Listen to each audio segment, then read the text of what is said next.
Reunimos en ESAN estos 6 partidos con el concurso de los especialistas de cada partido para no solamente incluir un tema de realidad nacional, sino también se contribuyó con un comparativo de la experiencia que esto ha tenido en otros países, para poder hacer una especie de, tanto en Latinoamérica como en el resto del mundo.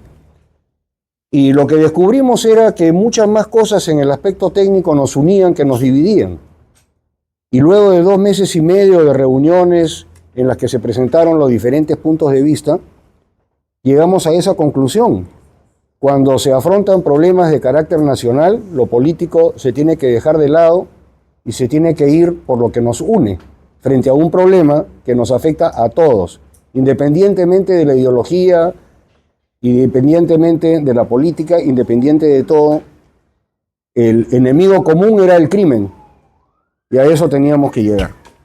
Dicho eso, pasaron los 2 meses y medio, elaboramos este documento, como dice Jorge, fue entregado al gobierno, no hemos tenido respuesta, y está totalmente abierto para quienes quieran, pero este es un primer avance, porque fue una conclusión de 6 partidos. Entonces, lo primero que nosotros queríamos situar las bases de este acuerdo eran que la situación era inédita, porque estábamos ya afrontando un problema que ya no era de inseguridad ciudadana, sino era un problema de seguridad nacional. Y en base a eso, comenzamos a ver algunas diferencias con lo que pasó en la década de los 90, con Sendero Luminoso y con lo que está pasando ahora.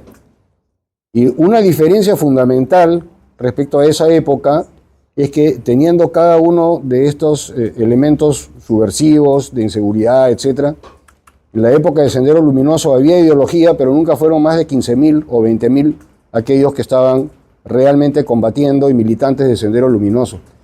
Ahora nos preocupó muchísimo el hecho que en base a la minería ilegal, el narcotráfico y otras actividades delictivas, incluyendo el nuevo crimen que ha ingresado desde el extranjero con otras modalidades, ya estamos enfrentando a una realidad ya de tipo social. Porque, por ejemplo, en la minería informal estamos hablando de una población directamente involucrada o con los familiares o con lo que ello tiene alrededor, de quizás 1.200.000 personas y otras 300.000 o más de parte del narcotráfico. Y si a esto le sumamos la violencia que se ha producido en el sur del país en contra del sistema, sea porque la narrativa ha sido correcta o incorrecta, ya estamos hablando de una gran cantidad de población que no puede ser enfrentada de manera tradicional.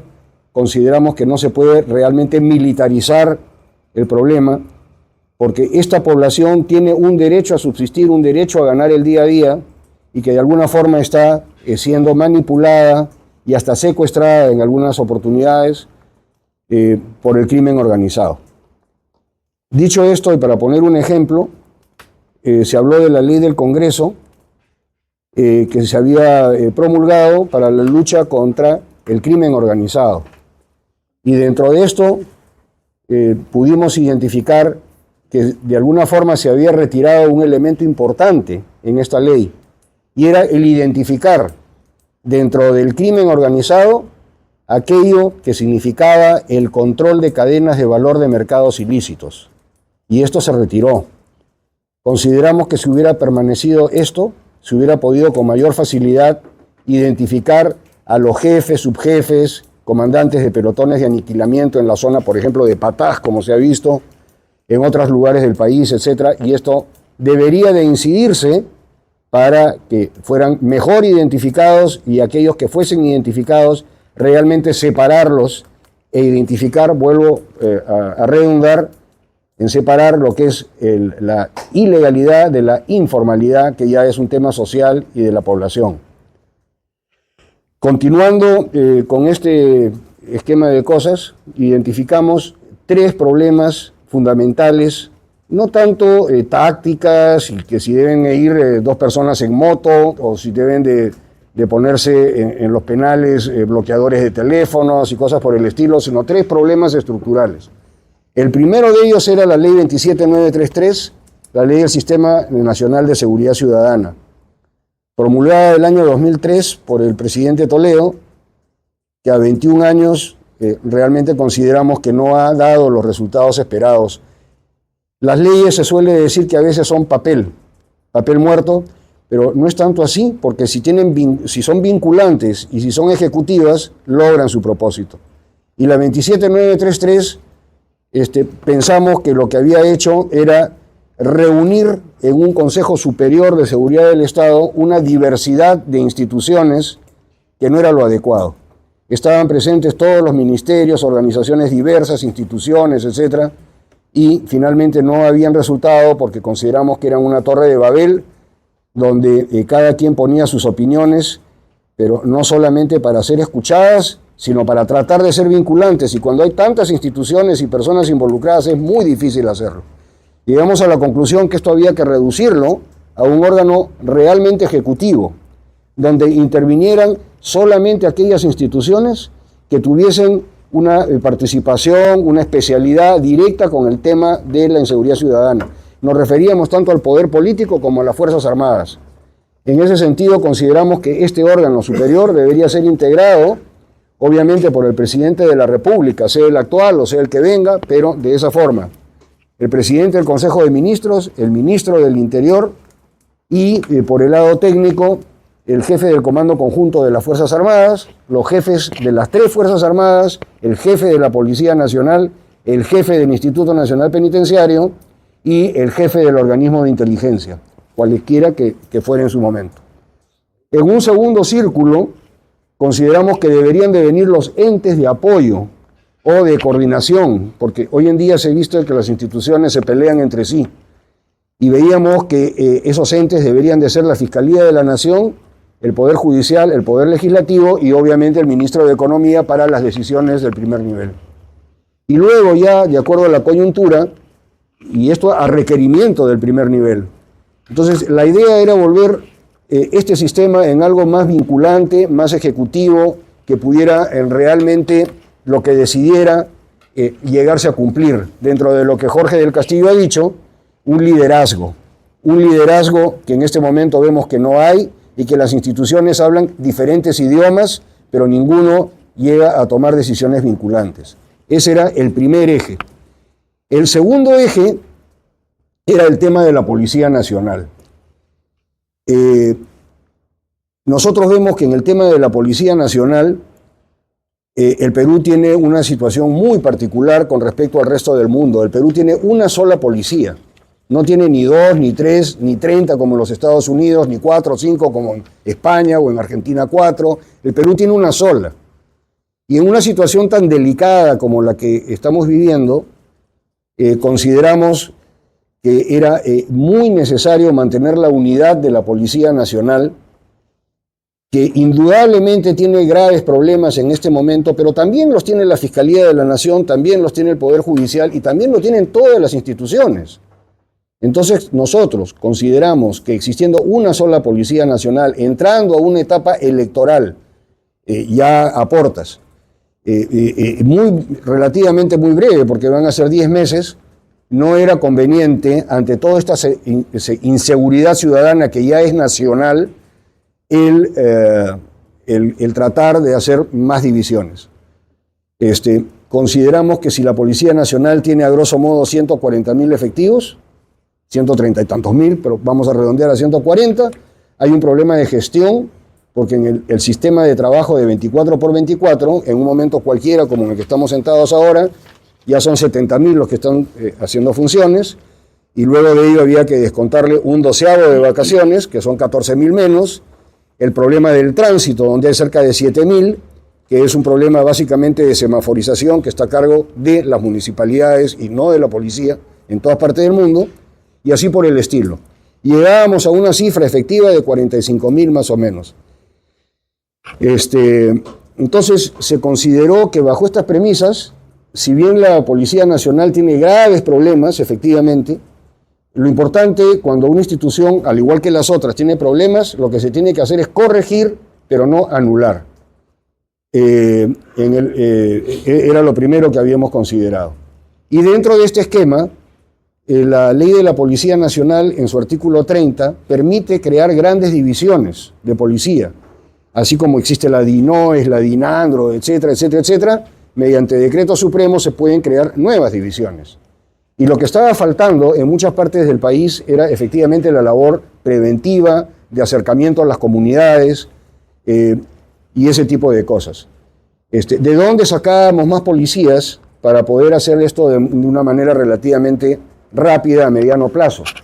Y consideramos que lo ideal, en lugar que, como se dijo, era llamar a muchachos que no tuvieran mayor oficio ni beneficio, como en algún momento propuso el gobierno de la señora Boluarte, era por el contrario llamar a licenciados que están en una edad, son bastante jóvenes, y jubilados de la Policía Nacional y de las Fuerzas Armadas. Jubilados de la Policía Nacional porque ya tienen 20 años, 25 años de experiencia, pueden inclusive ayudar a entrenar a los jóvenes, ¿no? Ya han vestido el uniforme, tienen una predisposición a las tareas de seguridad y están entrenados. Entonces pensamos que de esa manera se podía captar una importante cantidad de efectivos y crear mediante decreto supremo una nueva división de apoyo comunitario, pero sin menoscabar la unidad de la Policía Nacional. Simplemente una gran unidad destinada a eso y donde obviamente ya existe un arbitrio de seguridad ciudadana. En el Perú hay 38.000 serenos y están siendo pagados por cada uno de nosotros cuando nos llega la cartilla del impuesto municipal en el rubro de los arbitrios. Entonces, ya con este pago se podía hacer una mezcla e incluir más policías nacionales ya entrenados, ya directamente involucrados con sus comunidades y de ahí podría salir esta gran unidad que está faltando, inclusive para llegar a los estándares que dicen las Naciones Unidas de 300 por cada 100.000. El tercer eje de la propuesta, y con esto acabo, era la reforma del sistema penitenciario. Como todos sabemos, el Tribunal Constitucional ha dispuesto que a partir del próximo, este mes, deberían de cerrar 6 penales de la República. Cuando yo estuve a cargo de este sistema en el año 99-2000, teníamos 93 penales y ahora hay 68 o 69. O sea, en vez de aumentar, se ha reducido. El problema que más agrava es que tenemos en el Perú una sobrepoblación de 120 a 130% en los penales en promedio, pero hay penales que tienen 500 y 600% de sobrepoblación. Entonces, el Tribunal Constitucional, acogiendo un amparo del penal de Pocoyay en Tacna, determinó que el interno que lo pedía tenía razón y que le dio 5 años al gobierno para poder construir más penales, para deshacinar. No solamente no se construyeron más penales, sino que se han reducido la cantidad de penales, e inclusive hay penales como el penal de Ica, que tienen una importante capacidad y que están paralizados hace mucho tiempo. Entonces, esta era, en principio, la realidad. Deberían de cerrar este mes 5 penales o redistribuirse entre los demás que tienen menos hacinamiento. ¿Qué habíamos propuesto? En primer lugar, las soluciones del Perú muchas veces se comparan con aquellas del Salvador. Muchas veces el ejemplo del presidente Bukele con el SECOT, esta gran cárcel que se ha construido. Pensamos que cada país tiene su propia realidad, su propia idiosincrasia. La población penal del Perú es diferente de acuerdo a las regiones. Los tipos penales cambian. Los delitos en la selva son diferentes a los de la sierra y son diferentes a los de la costa. En conclusión, habíamos visto que era muy necesario proceder de inmediato de 3 formas. La primera de ellas, efectivamente, construir un nuevo gran penal por razones de economía, a donde sí debería de estar separada la población extranjera. En buena cuenta, la población venezolana, que tiene un tipo de delincuencia bastante más feroz que los delincuentes peruanos están adoptando, ¿no? Pero este penal demora. De acuerdo a mi experiencia, por ejemplo, en penales, un penal para habilitar agua potable, etcétera, etcétera, sobre todo si va a ser en una zona alejada del país, que pensamos que no debería de ser ninguna de las islas que han sido propuestas en el mar, va a requerir de este tipo de infraestructura. Y eso requiere 2 años. Entonces, mientras eso se hace, a una fracción del costo, que era 30 o 40%, deberían hacerse pabellones nuevos en cárceles existentes. Y yo doy el ejemplo con la cárcel de Chayapalca, entre Puno y Tacna, cárcel donde he estado 3 veces, inclusive develando motines ahí. Y esto está en una quebrada muy amplia de los Andes. Cuando uno llega a Chayapalca y mira para atrás, no le alcanza la vista para mirar hacia atrás. Es una cárcel muy bien ubicada sobre los 4.800 metros sobre el nivel del mar, y construir pabellones adicionales ahí para internos de alta peligrosidad costaría el 30% de lo que costaría hacer una cárcel nueva. Se puede hacer en 4 o 5 meses y no en 2 años, y es una solución que también se puede replicar en otras cárceles, como por ejemplo Pixi, en Chiclayo, etc., ¿no? Esa es la segunda alternativa. Es un conjunto de cosas, no es una sola propuesta. Y la tercera es aquella que de alguna forma pretende reivindicar el sueño del legislador de la Constitución del año 93, en su artículo 139, en el inciso 22, que habla que la función del sistema penitenciario peruano, o en general peruano, porque es la Constitución peruana, debe ser la resocialización del interno, algo que nunca se ha podido cumplir. Sin embargo, pensamos que sí se puede cumplir, no mediante privatización de cárceles, sino mediante asociaciones público-privadas. Y ya existe un decreto legislativo, el 1012, que lo permite. Entonces, bajo este esquema, nosotros tenemos empresas que desde el año 99 desean venir a hacerlo. Por ejemplo, la Marubeni del Japón. Entonces, por este sistema, lo que nosotros pensamos era hacer cárceles, por ejemplo, en el CEPA. En el CEPA, el Estado peruano tiene 28.000, 29.000 hectáreas, ¿no?, en Ucayali. Entonces, la idea sería que bajo las asociaciones público-privadas vengan estas empresas, construyan el penal a su costo, no le cuesta un centavo al Estado peruano, lo mantengan, ¿no?, y tecnifiquen al interno, porque un interno de baja o mediana peligrosidad, y esto no solamente en el CEPA, se puede hacer maricultura en la costa, o se pueden hacer otras actividades en la sierra, pero lo importante es explotar el recurso de la tierra y de la mano de obra, donde el preso ganaría más de lo que en este momento gana, ¿no?, se tecnifica, y cuando termina su prisión ya sale un técnico en el tema, ya sea en maderera, en actividad maderera, ya sea en el tratamiento del cebú, la liofilización del camu-camu, las conchas de abanico, lo que sea, pero sale un técnico. Y cuando esto termina y sale de prisión al medio libre, ya no tiene que estar buscando trabajo, donde lo primero que hacen las empresas es pedirle su currículum, y cuando él dice he estado preso 5 años, le dicen muchas gracias, sigue tu camino. De esta manera ya tendríamos un técnico hábil en lo que está haciendo, se podría establecer inclusive con su familia fuera del penal, cooperativizarse con la población que está interna, ¿no?, y tener una mayor participación el emprendedor, el inversionista que lo ha hecho. Y finalmente, en vez de gastar plata en el penal y en mantenerlo, etc., este emprendedor comenzaría a pagar impuesto a la renta para el Estado peruano. Básicamente, estos son los 3 ejes que nosotros habíamos llegado a pensar de la Corte Interamericana de Derechos Humanos en una época anterior a lo que muchas veces se le critica a esta Corte de estar ideologizada. En todo caso, las recomendaciones del doctor Héctor Grossespiel terminaron en la salida del Perú en la parte vinculante, ¿no?, de la Corte Interamericana respecto a la Constitución peruana, ¿no? El Perú se salió de la parte vinculante. Pero sí pueden, y esto de acá en este momento se repite, porque poco después nos retornaron al ámbito de la Corte. Para podernos salir, porque este es el tema quizás de fondo que no quiero abordarlo en este momento, pero sí ir a una solución intermedia que sí se puede hacer sin tener que renunciar. Porque la renuncia implica 2 legislaturas con mayoría calificada o una simple con referéndum.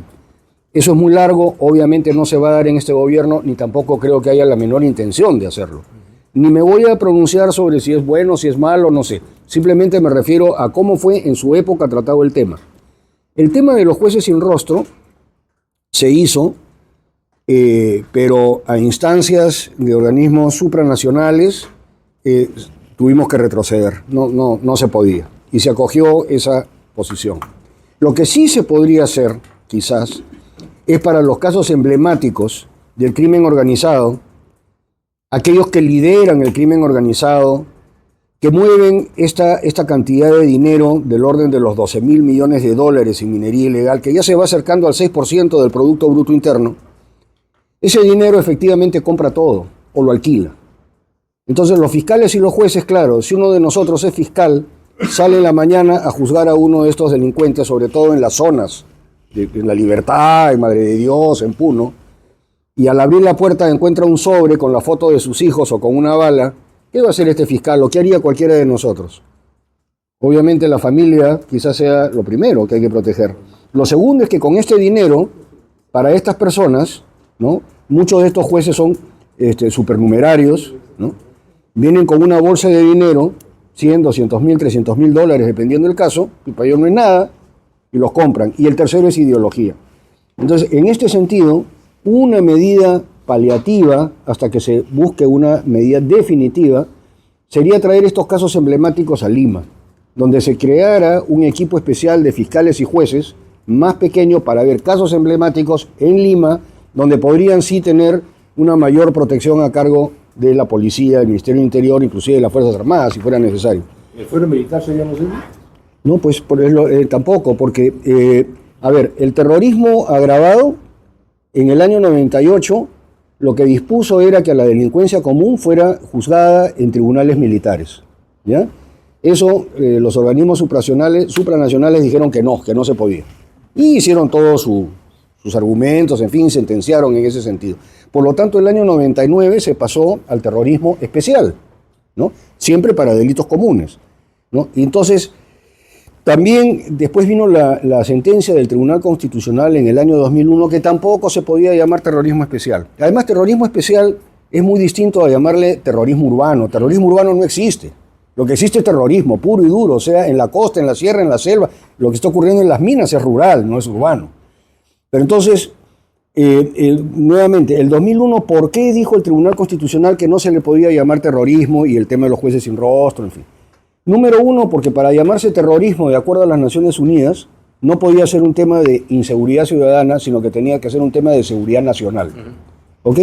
Hoy en día, el problema de la inseguridad ciudadana ya es un tema de seguridad nacional. O sea que la primera observación del Tribunal Constitucional que presidió el doctor Aguirre Roca, quedaría obviada. La segunda, el tema de la ideología, que para hacer terrorismo tenía que tener ideología, ¿ya? Bueno, Sendero Luminoso tenía una ideología política de tomar el poder. Eso es muy discutible hoy en día porque se podría también, con estas organizaciones criminales que controlan cadenas de valor de mercados ilícitos, la ideología de ellas es el lucro. Y hacen terrorismo para obtener lucro. Entonces, esto podría ser nuevamente replanteado.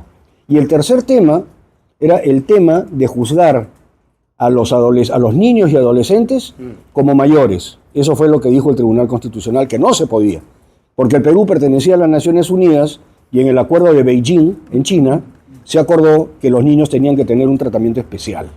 Bueno, eso también podría ser superado, porque si bien no se les llamaría terrorismo a esta población de 16, 17 años, sí podrían tener, como ha legislado el Congreso, cadena perpetua, ser incluidos como mayores, etc. Y en todo caso, cuando entran a penales, que no son estos centros juveniles de readaptación, como Maranguita, etc., que son realmente una tontería, porque cualquiera que visite estos centros se da cuenta que parecen colegios. Uno abre los pabellones y sale de frente a la cancha de fútbol, ¿no? Entonces, realmente no tiene sentido. Muchos de ellos ya hace años que están siendo trasladados a cárceles de mayores en Piedras Gordas, en Ancón. Entonces, lo que sí se puede hacer es que mientras lleguen a la mayoría de edad dentro de penales comunes, separarlos en pabellones hasta que cumplan la mayoría, por último. Pero ya no tiene por qué verse la clasificación de terroristas o no terroristas. Son delincuentes, punto. Entonces, con esas observaciones se podría, de alguna manera, resolver en un corto o mediano plazo el tema de los jueces sin rostro, por simplemente casos emblemáticos traerlos a Lima y darles una mayor seguridad a estos fiscales y jueces. Y el segundo tema del terrorismo, como he dicho, está toda la jurisprudencia que hubo, como hace 4 meses atrás, cuando estábamos reunidos los partidos políticos, para darme cuenta que muchísimas son las coincidencias y menos las cosas que nos desunen. Quisiera primero referirme a lo que decía el señor Antesana, ¿no? No por hacer un cambio de opiniones, sino simplemente, quizás usted llegó después de que yo mencioné que mucho habíamos efectivamente analizado la ley 32.138, la ley contra el crimen organizado, que es la que usted menciona, ¿ya? Sí me refería a eso, no hemos dejado de hacerlo, al contrario, para nosotros es parte básica, lo dije en la introducción. Número uno, el tema de los 5 años y el tema del análisis y la captura de jefes y subjefes del crimen organizado, justamente dijimos que el Congreso había dejado de lado lo más importante. El poder identificar al crimen organizado como aquel que lidera cadenas de valor de mercados ilícitos y donde los jefes, subjefes, etcétera, que lideran esto, realmente escapan del tema de los 5 años y tranquilamente podrían recibir como un agravante especial en la ley cadena perpetua, pero tienen que ser identificados, número uno. Número dos, la misma ley lo que dice, ¿no?, es que efectivamente la investigación policial tiene que estar a cargo de la policía, tal como lo dice no la ley, sino el artículo 166 de la Constitución Política del Perú, que le otorga a la Policía Nacional la investigación, la prevención, investigación y combate al crimen organizado. Y a la Fiscalía de la Nación le otorga la conducción legal del proceso. Siempre ha sido así, la policía es la que investiga. Yo no veo a un fiscal con una lupa yendo a obtener pruebas. Siempre ha sido así. Y está plasmado en la Constitución en su artículo 166. Entonces, en ambas cosas estamos de acuerdo. Creemos que el Congreso debe corregir estas leyes, no anularlas, pero sí corregirlas para incorporar estos temas. Porque el criminal a lo que realmente le tiene miedo es a carcelería efectiva, larga y de cadena perpetua, para aquellos que son los reales líderes del problema. Ahora, en cuanto a las cifras, sean 10.000 millones o 10.470, como usted decía, o 12.000, dependiendo de quién lo diga, porque las mineras formales hablan ya de 12.000 millones, el tema fundamental acá es a qué nos estamos enfrentando. No nos estamos enfrentando a 10.000 millones, sino a 70.000 millones, solamente en el tema del narcotráfico. Porque si el Perú produce, al igual que Colombia, más o menos en el orden de 1.000 toneladas, y el valor FOB por el kilo de coca, FOB, en el Perú son 2.000, en Nueva York puede llegar a 60 o 70.000. Entonces estamos realmente enfrentándonos a un crimen organizado internacional y no solamente nacional, que no son 10.000 millones, porque esa gente sin su logística de producción en el Perú y en Colombia deja de existir. Entonces nos vamos a enfrentar a mafias no de 10.000 o 15.000 millones de dólares, sino a 70.000 millones de dólares. Pero en todo caso, ahí se ven ambas cosas, ¿no? Estoy totalmente de acuerdo con el general Mora en que la Policía Nacional, uno de los factores más importantes es la especialización, porque hoy en día cuando salen los policías, ¿no?, y acá está el congresista que me podrá corregir en todo caso, muchos de ellos saben un poco de todo, pero no saben mucho de nada. Es la realidad, falta especialización, es una pena que no tengamos una correcta policía de investigaciones, eso debe de alguna forma volver a entenderse, no necesariamente quizás crear una nueva policía de investigaciones, pero sí el tema de las especialidades. Ahora, si crear una nueva Policía Nacional, yo me remito un poquito, general, al hecho de que nuestra Policía Nacional es una institución antigua creada por la Guardia Civil de España hace más de 100 años y que nos ha dado resultados sumamente importantes en defensa del país, ¿no?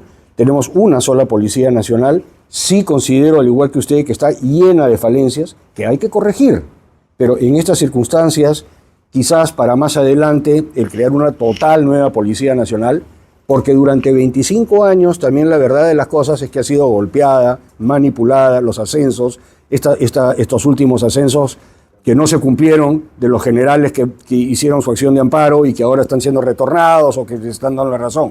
Entonces, realmente la Policía Nacional, yo soy hincha de la Policía Nacional, porque finalmente cuando uno necesita y está en peligro del crimen, ¿a quién recurre? Policía. Pero sí tiene que ser más especializada, tiene que ser corregida, no puede estar sujeta al poder político, no podemos tener un ministro del Interior cada 2 meses y medio. Eso es un absurdo, ¿no? Entonces yo creo que lo que está mal se corrige, pero no se cancela. No sé, o sea, estoy de acuerdo con ambos. En todo lo que se ha dicho, es mucho más lo que nos une que lo que nos desune y podemos llegar a acuerdos